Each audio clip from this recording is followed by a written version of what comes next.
Allah menyuruh kita sholat, tetapi Allah tidak mengerjakan sholat. Allah menyuruh kita puasa, tapi Allah tidak mengerjakan puasa. Allah menyuruh kita untuk mengeluarkan zakat, tetapi Allah tidak berzakat. Nah, di ayat ini Allah perintahkan kita bersolawat. Innallaha wa malaikatahu yusholluna 'alan nabi. Ya ayyuhalladzina amanu shollu 'alaihi. Wahai orang beriman, sholawatlah kalian atas baginda Rasulullah.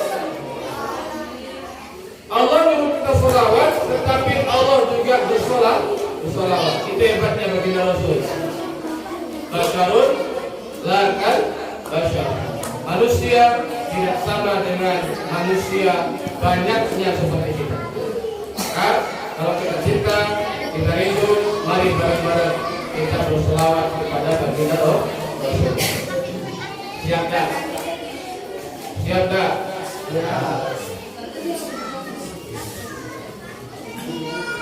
Ya Nabi salam alaika,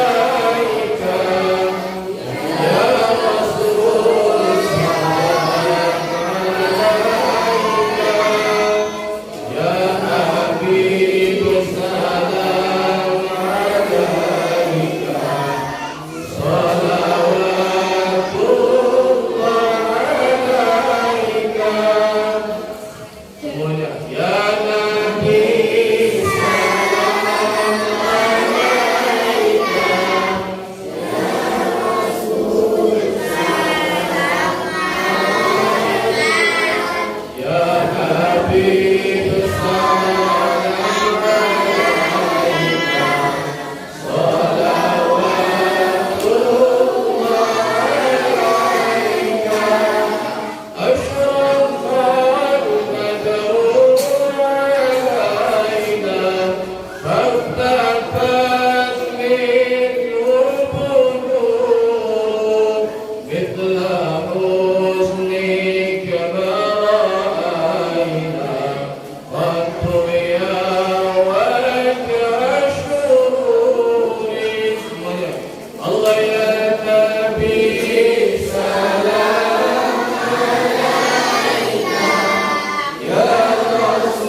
Sholat bukan hanya kewajiban 5 waktu, tetapi sholat itu merupakan bentuk penghambaan diri kita kepada Allah.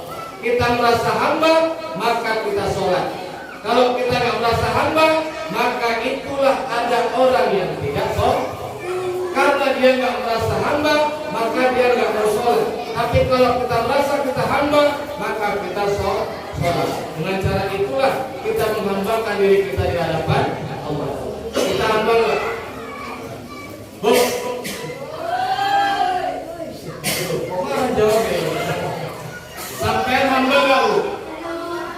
Ibu-ibu hamba nggak? Bapaknya hamba hamba enggak?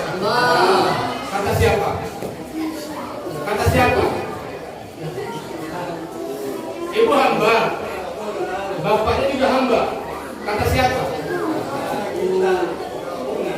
Loh, kalau kata kita mah itu namanya apa? Ngaku.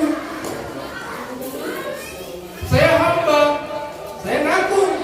Kalau ngaku mah gampang dan murah harganya. Lantas diakui atau tidak? Siapa yang tahu? Ada yang tahu? Tidak.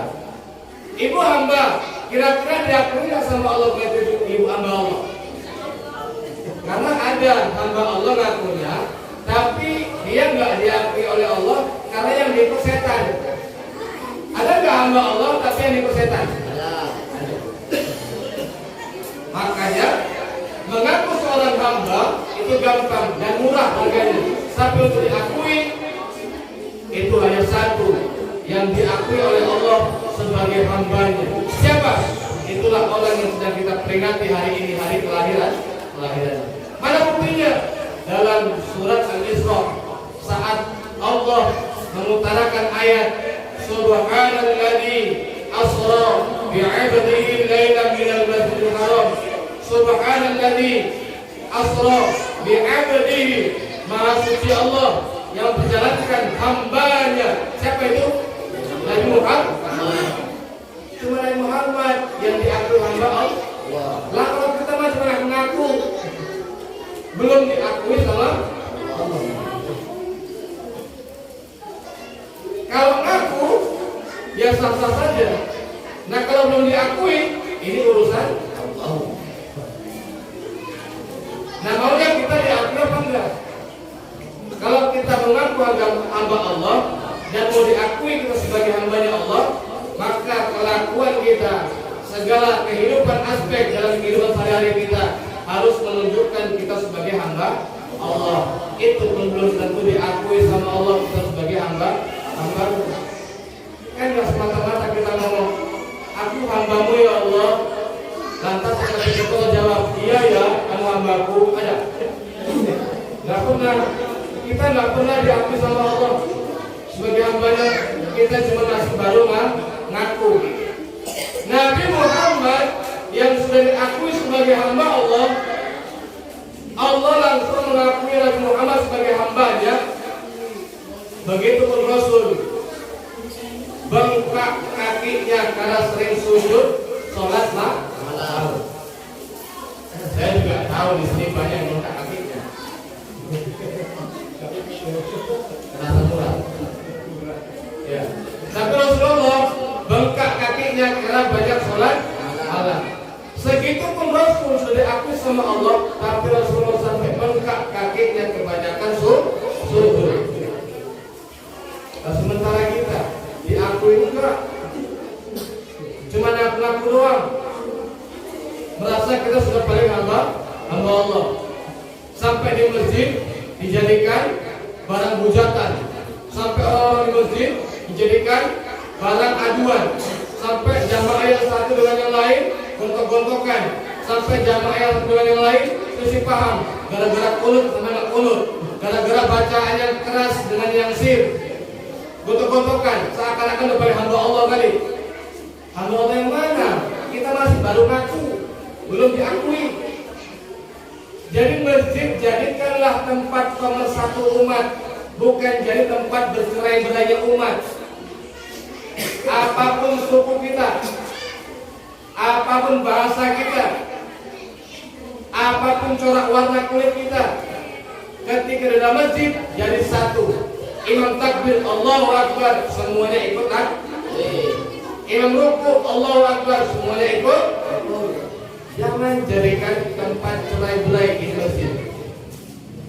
Terserah ente mau kunut, silakan. Ada yang nggak kunut, jangan diurusin.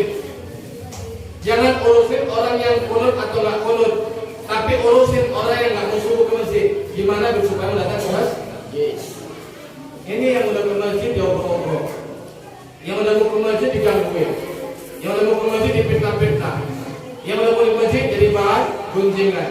Sementara yang akan ke masjid, jangan pernah sedih saat sandal Anda hilang di masjid, tapi sedihlah saat sandal kita itu tidak pernah sampai ke masjid. Ya, kita masih ngaku, belum diakui. Itu pun rasa seperti kita udah paling hamba Allah kali.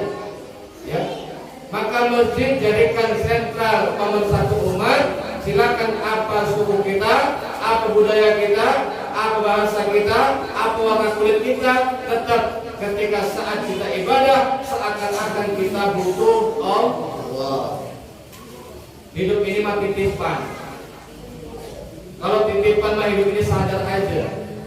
Ada kiai mengatakan hidup ini ibarat seperti tukang parkir aja udah.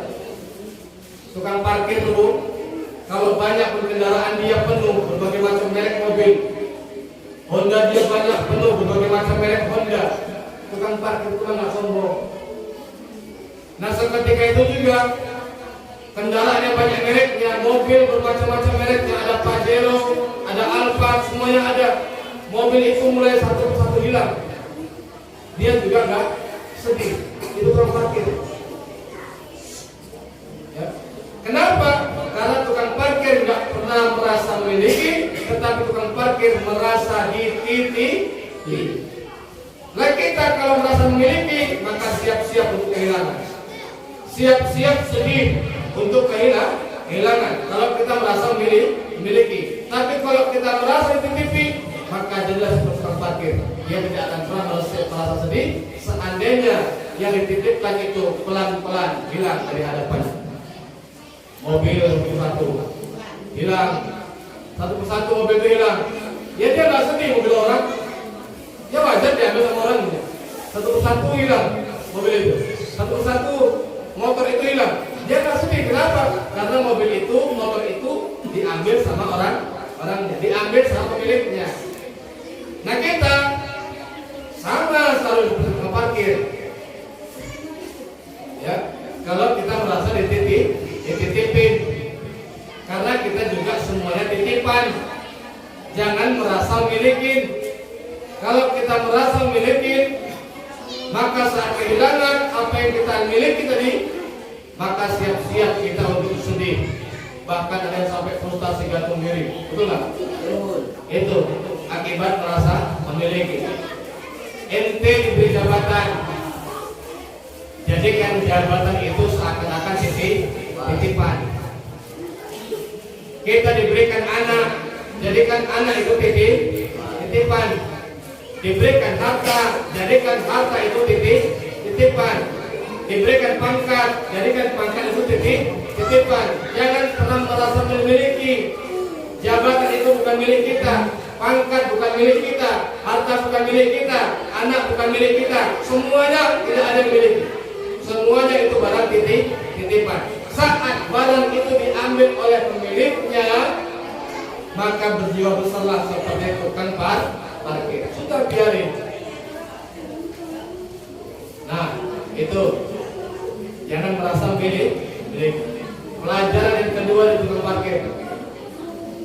Yang pertama, saat barang itu hilang, jangan sedih karena kita dititipin, bukan memiliki. Pelajaran yang kedua di tukang parkir. Jadi jangan terpilih tukang parkir bu. Ada banyak hikmah di situ. Pelajaran yang kedua, barang titipan harus dijaga benar-benar. Barang titipan harus dijaga dengan baik. Barang titipan harus dijaga dengan sebaik-baiknya penjagaan. Agar supaya apa? Yang nitip nggak marah. Betul nggak? Saya kemarin naik mobil, saya titip ke tukang parkir dulu. Titip mobil ya, iya, jagain. Saya keluar, mobil pintunya penyok, bempernya sekleh, knalpotnya copot. Kira-kira saya ngamuk nggak sama tukang parkir? Ngamuk. Ya, marah. Yang dititipin marah sama yang dititipin. Kenapa? Karena nggak amanah, tidak dijaga dengan benar-benar. Tukang parkir dititip begitu banyaknya Honda. Gitu datang yang pemilik Honda tadi itu, knalpot copot, pelatnya hilang, kapnya pecah, lampunya pecah. Kira-kira ngamuk nggak yang punya? Ngamuk. Gitu bapak. Kau punya motor, titip tukang parkir, pulang-pulang, hancur motornya ngamuk kan? Gitu juga kita. Kalau jabatan, anak, harta, kedudukan, apalagi semua itu barang titipan, maka barang titipan kudu dijaga dengan baik. Agar supaya yang punya kagak marah. Nah, kalau Allah sudah titipkan sama kita amanah, apa itu? Harta. Kudu jaga dengan baik. Kalau Allah katakan dengan harta kita itu harus keluarkan zakat jika sudah sampai nisab, maka harta kita keluarin. Karena itu barang titipan. Kudu manut sama yang nitip. Kalau ada fakir miskin yang butuh bantuan kita, keluarin. Karena itu perintah yang nitip siapa? Allah. Kalau kita nggak mau ngeluarin, nanti yang itu parah. Nah, kalau sudah Allah ini marah, yang nitip ini kan Allah nih. Kalau Allah sudah marah, Allah akan merintahkan tentaranya. Siapa tentara Allah? Puting beliung. Siapa? Angin topan, banjir bandang, tsunami, gunung Merapi meletus. Ini tentara Allah semua ini. Nah, kalau Jokowi marah, suruhnya polisi, disuruhnya tentara itu. Nah, kalau polisi tentara masih bisa dihadapi sama rakyat, masih mana rakyat, itu enggak. Nah, kalau sudah Allah yang marah, ya, sempat Merapi demon, gunung Merapi demon ini. Nah, kalau kita yang demon mah, polisi bisa ngalangin ya. Kalau kita yang demon, polisi bisa ngalangin. Kalau kita yang demon, polisi bisa ngalangin. Tapi kalau Merapi yang demon, siapa yang mau ngalangin? Puting beliung demon, siapa yang mau ngalangin? Ada polisinya, ada tentaranya. Kalau Allah sudah marah, itu Allah akan perintahkan makhluk yang lain. Puting beliung makhluk Allah, Merapi makhluk Allah, air, tsunami makhluk Allah, air, banjir bandang makhluk Allah, gempa bumi, gempa goncangan makhluk Allah. Kalau sudah Allah utus makhluknya itu, ya, maka nggak ada yang bisa ngalangin.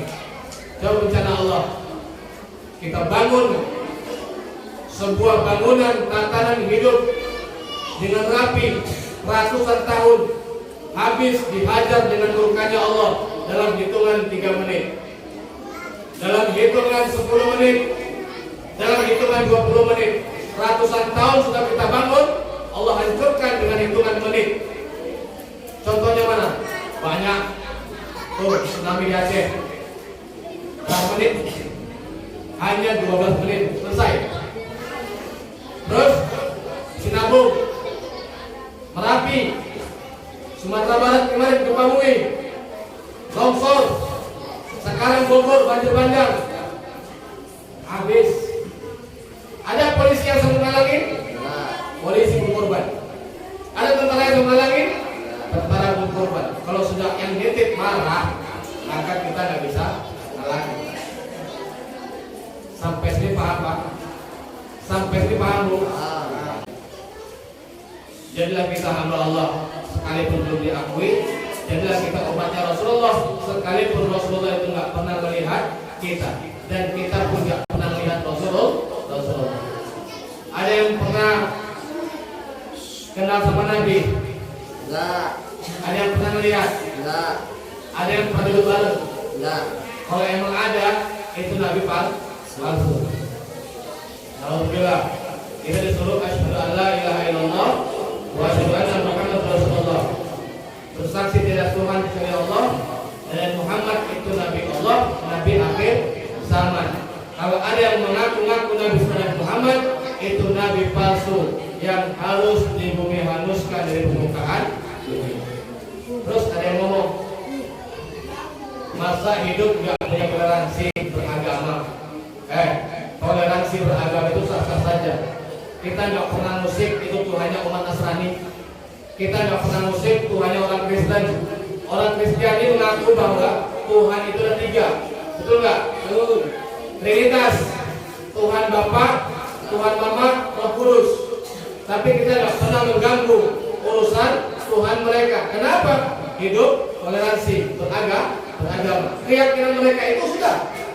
Nah, keyakinan kita pun Allahu ahad, katakanlah Allah itu esa. Dan begitu pun mereka nggak ganggu kita. Kita nggak ganggu mereka. Terus ada yang ngomong lagi, Tuhan itu ada dua. Kalau Tuhan besar namanya Mahayana, Tuhan kecil namanya Hinayana. Itu umat Hindu. Kita nggak pernah lurusin.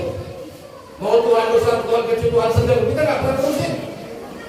Nggak pernah kita ganggu agama mereka. Itu toleransi beragama. Tapi kalau sudah ada mengaku umat Nabi Muhammad, hambanya Allah, mengaku dia mendapat wahyu, mengaku dirinya itu Nabi terakhir, itu bukan toleransi beragama. Itu namanya penodaan agama. Sampai sini paham Pak? Sudah, cukup ya. Ini pulang kita.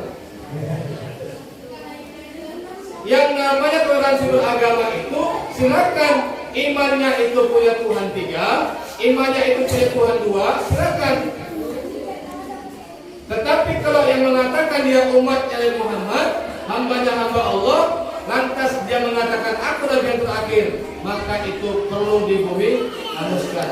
Ini ada Ali Musaddiq, dengar ceritanya itu. Ada Ali Musaddiq mengatakan Nabi terakhir, dapat wahyu di Bogor. Kalau Nabi di Bogor dapat umpang. Ali Musaddiq Nabi terakhir dapat wahyu di Bogor, tukang pangkas. Tapi gitu pun Indonesia ini Pak, pasar laris. Indonesia ini pasar laris, jualan apa aja laku. Mau buat aliran apa aja tetap ada pengikutnya. Heran juga, salut kan? Mau jualan apa aja laku. Pasar bagus Indonesia ini. Ya, gitu pun ngomong Nabi terakhir, banyak pengikutnya. Salut ya?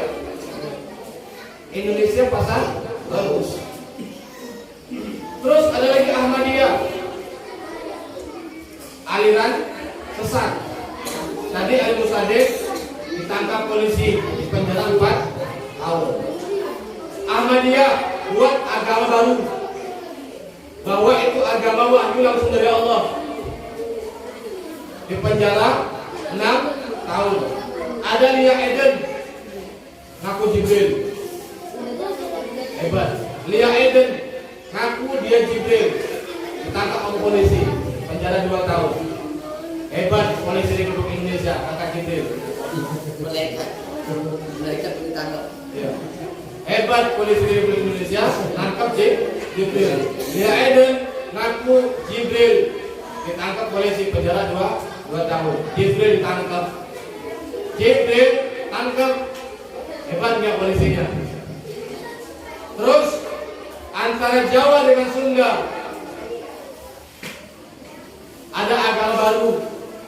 Dia ngaku Nabi Muhammad, dia ngaku umatnya Muhammad, dia ngaku hamba Allah. Cuma diacak-acak ini Islam. Buat agama baru antara Jawa dengan Sunda, agama Jasun. Agama Jawa Sunda. Indonesia lagi-lagi pasar bagus. Semua apa yang jual laris, ada aja pengikutnya. Ramai pengikutnya. Nabinya Tujimin. Nabi dari agama baru Jasun itu, nabinya namanya Tujimin. Gak pantas banget, jadi ulama aja kurang pantas namanya, apalagi jadi nabi. Al-Mukarram, saya panggilkan Ustaz yang mulia Tujimin. Kagak ada pantas kan? Jadi ulama aja kurang pantas namanya. Bukan merendahkan nama itu enggak. Tapi ini rendah, yang buat rendah apa? Dia jadi nabi pula. Apalagi jadi nabi namanya Tujimin. Kalau Nabi Muhammad kita sholawat kan enak, resep. Nabi Muhammad kalau kita sholawat kan resep, enak didengar. Ya Habibi ya Muhammad ya Rusal Qafi Khairin. Coba kalau Tujimin ganti namanya. Ya Habibi ya resep enggak? Kalau Muhammad kasih sholawat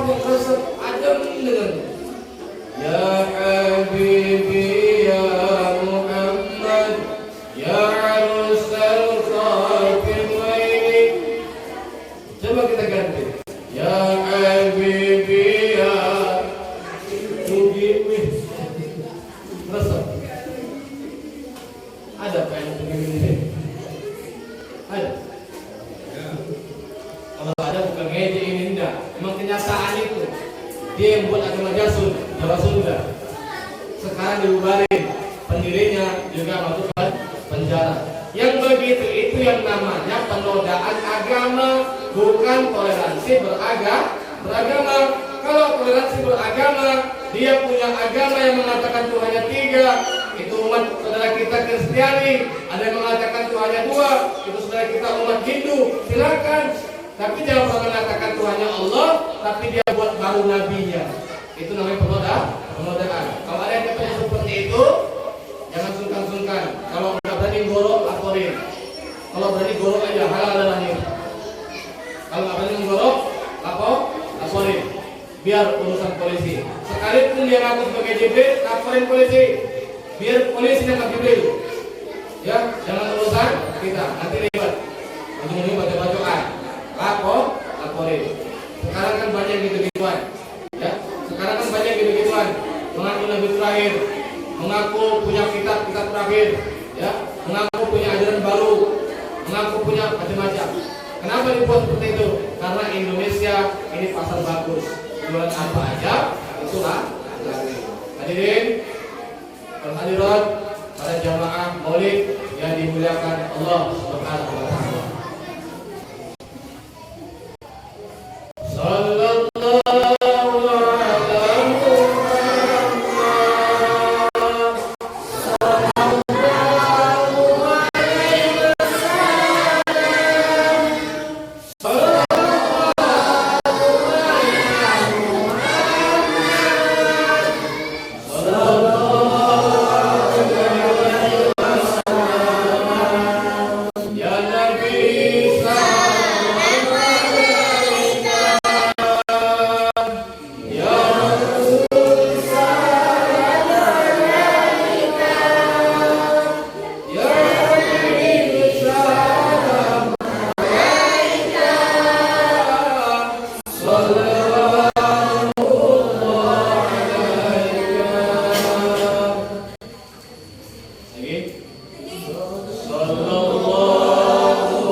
silaturahmi kita, Allah berkahi, kemudian waktu kita, Allah berkahi.